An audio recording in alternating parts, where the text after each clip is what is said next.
Alright, so before we get into this video, I want to give a big thanks to our sponsors, Tarjeta Grafica. If you have a graphic card, you can play Darkstory. And by Pat's Rat Removal. You got a rat? Call Pat! Everyone, Glimpse here, back with another video. This is update 209.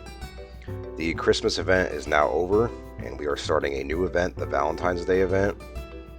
We'll probably get into that and do a separate video or towards the end of the video because it is quite long on this one. You have to do a couple quests in order to unlock the shop this time. So first we'll go over the in-game changes. Okay, so the first one is a change to the profession system, and they do this every few months or so. But the max level that you can reach was changed from 52 to 55. We're not really sure what the cap will be on here yet. And this won't really concern you unless you want all the achievements or you want all the points. But if you open up your achievement tab on page 12, there are 4 that you can get out of the 6. Exploring and Trade did not have one yet, but they are the best achievements. So in order to get that, you have to get top 3. Digging's probably the easiest. You can refill anywhere, you can pretty much dig anywhere. But it also makes it very competitive. As you can see here, Ojitos already got first place on the very first day it came out. And Sonia, Pat, Zito, and me are pretty close behind, all things considered. So watch out for that if you are trying to get these achievements. After those small changes is a pretty big one. That's the level 64 just now available. The only piece we have right now at the moment is the helmet. But as Alexio pointed out, it's just the reverse of the level 61. This item you can get from the world boss now. The downside is it's only once a week on Sunday. The upside is that everybody involved in the fight now gets the reward. So they share the reward essentially.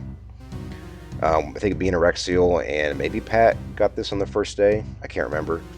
But I know at least 2 of us did. These elf hats you can dig in the evil hat room. The drop rate's not too bad on them. And then finally the mimic boxes you can get from the mimics that are in the next room after this.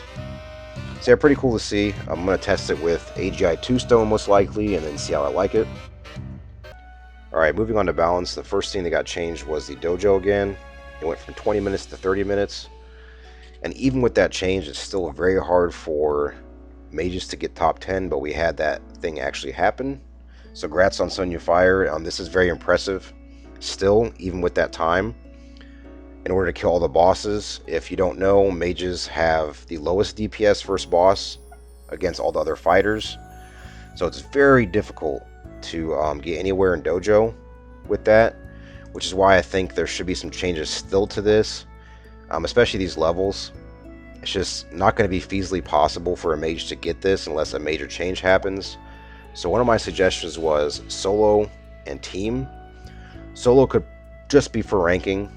For bragging rights, for achievements, if that ever would happen in the future, like a best in dojo ranking, like the professions, or the level ranking. And then team would simply be for the belts. You could do duos, or what I had on Discord was, you get the timer reduced for each player you have above 1. So for example, right now it's half an hour. If you had 2 people, let's say go down to like 20 minutes, so on and so forth. Without that, I can't see mages ever getting the belts. I just really don't see it how it's possible. Okay, so moving right along was a change to the Nef Khara dungeon, specifically the Forge. Both hats are reduced now in the Golden Beetle Horn from 200 to 100. The bracelets had no change. The book, however, had a major change. It never made much sense that a necklace made a book. But now the necklace has been removed from the requirement, but it still drops from Anubis. So my theory is, since we used a head to make the helmet and a bracelet to make the bracelets, obviously we're going to use a necklace to make a necklace, which we don't have yet. So it used to be 10 pages to make the book, now it's 30. That makes more sense if you're making a book. My theory on what necklaces we're going to get, we're probably going to get a strength necklace and a intelligence necklace for mages, because we just got really good AGI ones. I could be wrong, there could be 3 different ones, but at the moment the best in slot is from event. There's only 5 in the entire game, so these are pretty OP right now.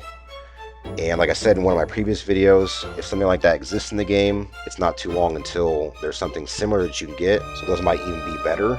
than what we have currently. Okay, so this next change is really sweet. I suggested it in one of my previous videos. People have also suggested it on Discord in the past. That as he changed to the NPC here in Essia Mono, he is the event NPC where you can exchange these gold skulls for prizes. Before, these were kind of rotting away in my bank. I didn't really have a use for them. I know a lot of other people felt the same way. A lot of the stuff was too expensive, but now there have been price changes across the board.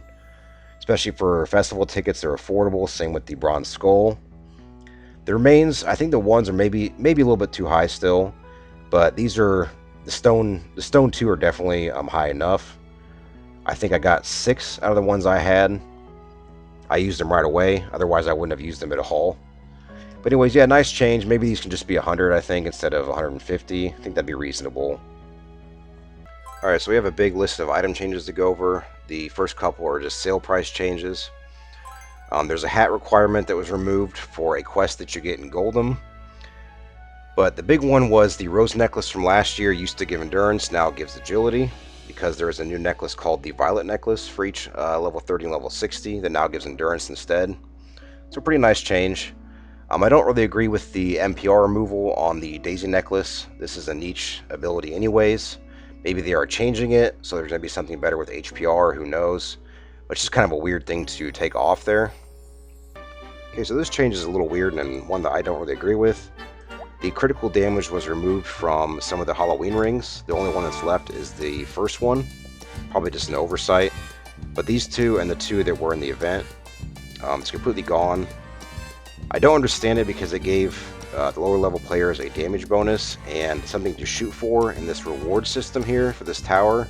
Now the only thing that's really useful for fighters is the earrings, and still it's just kind of lackluster. So unless there's going to be a revamp, which Dino said there was a while ago because he had this lantern as like a kind of a placeholder thing until the revamp happened. So that could be a change. There might be better items coming for all we know. This next change will only affect players that have this item. This was an old event item from the Dragonia, the very first Dragonia Championship. It used to have a speed bonus, now it has a skull loot bonus. I haven't tested it myself, so I'm not sure if that's from enemies, if you can use it for professions. My guess would be from enemies, though. So far, this is the only confirmed item that has this bonus. I would see some in the future that would have this added to it. Alright, and this change was affecting the rings and the books only. There are some rings in the event that are close to this, so I'm guessing that's why it was changed. It was only knocked down by 1 point, so not a huge difference.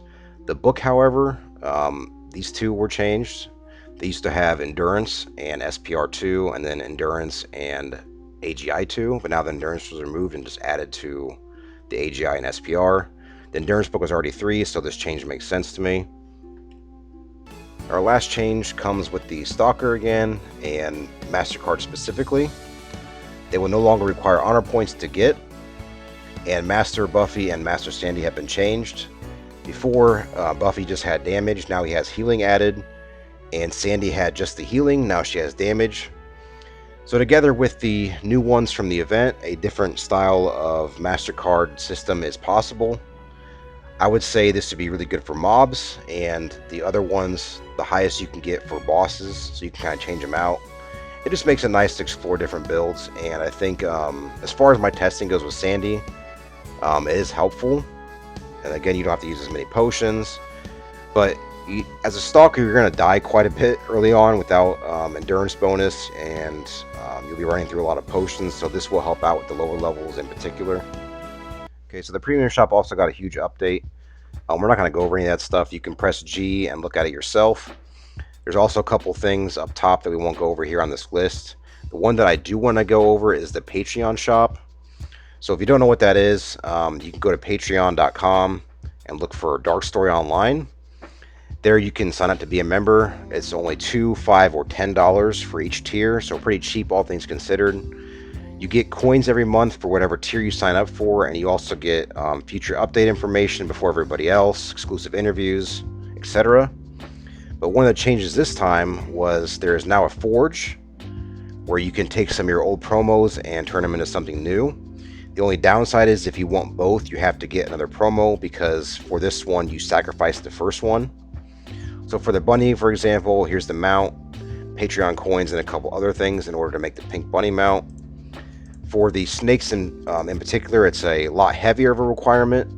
In order to get the shard, you need to go back to the trade option and go to shop instead of forge, and right down here is where you can exchange your Lord of Python's cape for a shard.